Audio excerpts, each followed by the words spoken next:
Hello Taurus, welcome to my channel. This is Victoria at Radiant Moon Tarot. We're here doing your new moon in Scorpio reading, and this is for all Taurus, sun, moon, and rising signs. If you're new to my channel, hello and welcome to you. If you're returning, welcome back. I'm very grateful for each and every one of you. So if you are new, if you do enjoy the readings that I post, please don't forget to hit the like button and also the subscribe button as well. So all readings are general, just as a reminder, so not everything resonates with all of you. But let's see what we've got coming out for you guys with this Scorpio new moon. Now this is, with this being in Scorpio, related to the death card. Oh, there's a lot of people going through some major spiritual transformation at this time. All right, out with the old, in with the new, and experiencing that growth from within. And with you guys, this is in your 7th house of partnerships, of relationships. So you might be meeting some new people. You might be thinking of making some change. You may also be thinking of making some improvements in your current relationships and partnerships as well. And this can certainly cover love and friendships, relationships of all kind, even business partnerships as well. So we've got the purity energy coming out here, and this is the snow moon, and I think actually this occurs in December. So probably in the next month or two, it's going to be a really big time of change for you. And when we have the purity card, this is about clearing out anything that has been holding you back, any old energy, anything from the past that is still lingering, festering, anything that you're holding on to. The purity energy shows that this is a perfect time to cleanse, so that you can get ready to welcome in new, welcome in the improvements, all right, whatever aspect of your life that you're looking at. If you're going through a spiritual rebirth, okay, that spiritual transformation, you're ascending, you're growing, right? This is all about having that spiritual deep cleanse as well. It's like the birth, the dawn of a brand new Taurus. And we actually do have a really powerful full moon in your sign, a lunar eclipse actually, on the 19th, 20th of November, depending on where you are in the planet. All right, so and that is a very important time for you guys as well. Whenever it happens in your sign, it's like that extra oomph. So really be clear about what you want, all right? Communicate with yourself, with the universe, with the people that are around you as well, all right? And we also have weight of the world, boundaries, letting it go, okay? Things aren't yours to carry. Again, kind of a similar little message there of, you know, purification, of cleansing, of letting things go, finding your inner peace. Are you holding on to any baggage that doesn't belong to you, right? We all make mistakes. We all have trials and tribulations in our lives. And, you know, the mistakes we make, or the situations that we've been through, yes, they are part of our experience, but they don't foretell our future. So let the weight of the world lift off of your shoulders and be ready for a new you. And if you are going through this, I mean, wow, okay, big energy of purification. So if you are going through this spiritual growth, this rebirth, it's difficult. Okay, but when you come out on the other side, it's like, the birth of a brand new Taurus. Okay, so anything that isn't yours, say bye-bye. Get ready to welcome in the new, all right? Keep things simple. Keep things simple. Keep things clean. If you're on a manifestation journey, the new moon is a great time to set intentions. Keep it simple. Keep it short. Keep it sweet. I've seen some manifestation rituals out there on the internet, and it's like 25 keys to manifestation. Good Lord, can you even remember all of that? Keep it simple, all right? I think the maximum would really be 6. You don't need to make it any more complicated than that. You know, the KISS principle. Keep it short and simple. So let's see what energy we've got here for you. So what are we releasing? Surrender. Look at that. Talk about cleansing. All right. What may be blocking you going forward? Okay. We've got cleanse coming out there. Geez, Louise, it's quite the theme for you. What are you attracting into your life? We've got a movement here, and your outcome. We've got the flow. Wow. Okay. This is a beautiful... It really feels very spiritual for you guys, okay? It feels like you're just kind of born again. You're reborn. You're growing. You're expanding. You're taking the high road to things. You have such a great ability to attract such positive energy and vibrations into your life. The right people, the right time, the new beginnings, the improvements, the new you, whatever this looks like for you. This is so beautiful. All right. And with the surrender energy as to what we're releasing, okay, and you're probably thinking, how can you release a surrender? All right. Sometimes we don't know how to release things. And when we get the surrender energy, it's reminding us that we do have the ability within us to find our inner peace. We do have the ability to surrender our intentions to the universe. We do have the ability to give ourselves the opportunity to grow, to learn, to be a new us. And, we can release any inhibitions there. It is safe for you to surrender. It is safe for you to go with the flow, right? It is safe for you to give other people back their responsibilities, the weight of the world. And sometimes we don't, because we take on other people's burdens, because we like them, we care about them, and they're part of our world, but we are ultimately responsible for ourselves. So anything that is preventing you from surrendering and going with the flow, it's gone, it's leaving. All right, what may be blocking you, okay? Your ability to cleanse. Sometimes, cleanse comes in all forms.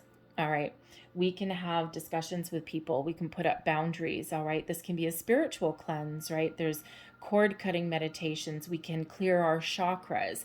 Sometimes we don't know how. All right, and that may be preventing us from, getting ready for something new or for welcoming new things. And we need to cut ties with things from the past. We need to embrace the new us that comes in here. So sometimes we have trouble cleansing. So there's a number of different ways that we can cleanse. First of all, one of the easiest ways is guided meditations. All right. And there's a lot out there on YouTube. There's a lot out there on the internet. And they are actually relatively simple. You don't need to be good at meditation. I talked to a number of different people and they're like, well, I'm not any good at meditation. Well, the point of meditation isn't to be good at meditation. The point of meditation is to quiet your mind. All right. And connect with your higher consciousness. Okay. So sometimes the easiest way to do that and to kind of maintain your focus, okay, is to have that guided meditation. It's just a little bit of a helping hand. Think of it as training wheels. All right. But it really does work. And it helps you along your path, right? Sometimes we might need to clear our chakras as well. We may have our chakras that are blocked, okay? With the white cards that come out here, the surrender card, and also the blue, we can focus on our crown chakra, soul star chakra, which is above the crown chakra. People forget about that one. That is really where we really connect with the universe. All right, our throat chakra, our heart chakra with the green there, okay? Our third eye, the cleanse there, it's your third eye is awakening, okay? So try some chakra meditations. You can also work with crystals if that is more of your area of interest, right? I have quite the crystal collection. I like my sparkly things, okay? They're all over the place. They have lives of their own, I swear. When I leave the house, they have little parties. So crystals can be a really good way to cleanse. Imagine you can connect with water, nature. So that may be part of, releasing things, all right, is that cleanse, okay, and learning how to do that. So there's a whole bunch of ideas for you right there, okay.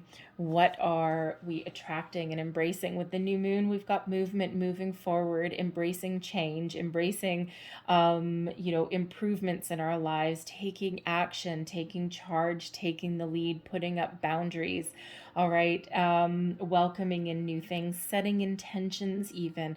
All right, the movement card shows your ability to attract whatever you want to attract, to change whatever you want to change, to get things off the ground, to get things going, to get things moving.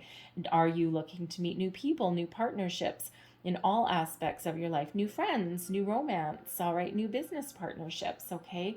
The movement card says this is the great time. This is the time for you to get going.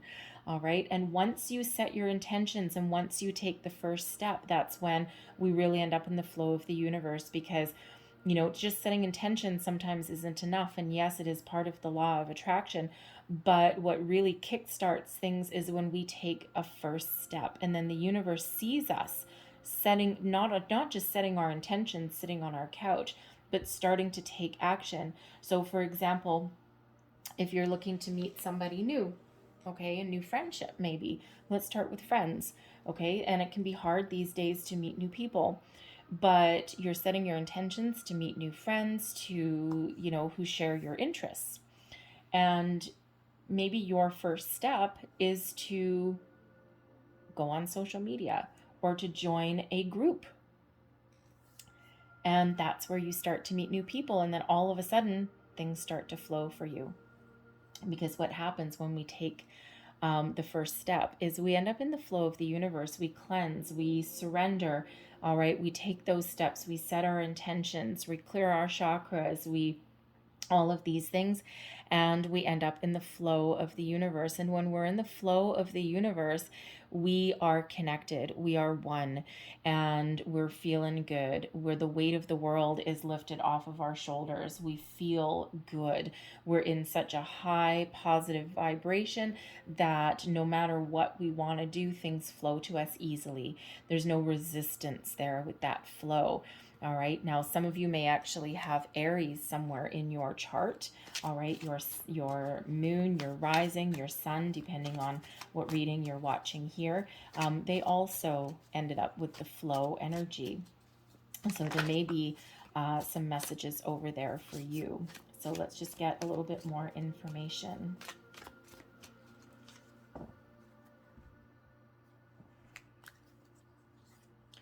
We have the Eight of Wands, the Knight of Pentacles, the Six of Cups, and we have the Two of Wands. The energy at the bottom of the deck influencing this moon for you is the Libran energy of justice, karma, fate, destiny, truth, honor, balance, all of these wonderful things. So you've got some really good karma working for you in the background, showing you the path, showing you the way. We can use this sword on the Justice card to detach from anything that is not ours, our burdens, our worries, our fears, our doubts, our past. All right, and we can restore balance and harmony into our lives. So new beginnings on the horizon, improvements in our situation, releasing inhibitions, right? Speaking our truth, all right? And what you're letting go when we have surrender, what happens is you unleash the true potential of you. You harness the energy of the universe. You set your intentions and you trust that your intentions are going to hit their target, hit the mark. And if you think of, like, say, this Eight of Wands always reminds me of a javelin, right? And the javelin thrower, in track and field, and they throw their javelin, and once it's in the air, it's like, okay, please hit your target. So by learning to surrender, we set our intentions and then we release our intentions to the universe, and we don't worry about the fact that, is what I want going to happen? Are things going to work for me, right? We set it and forget it and just let the universe do its thing in its own time. The Knight of Pentacles with the cleanse energy, right? When, we can commit to seeing our true potential with the Knight of Pentacles, right? When we release anything that's not ours, this puts us in a position of strength, okay? We ground our energy. We can look to the future. We can make some plans. We can see what we want to commit to. We can see where we want to go. And, the Knight of Pentacles doesn't let anything stand in their way, all right? And, with this Knight of Pentacles, right, it's like we can set our intentions Okay, we can clear our energy, and we can just trust that we will be successful on our journey, whatever you are attracting in, whatever it is that you want. Long-term commitments, no problem, they're yours for the taking. All right, abundance, absolutely. The Eight of Wands represents abundance, and the Knight of Pentacles shows that once you take the first step, things start to happen for you, right? The Knight of Pentacles is the energy where, you commit for the long term, you take your own sweet time, right? And by taking things one step at a time and not rushing anything, this is how we really do continue on our path to success and achieving our long-term goals. Movement, we've got the Six of Cups coming in here. And again, the Six of Cups is one of innocence.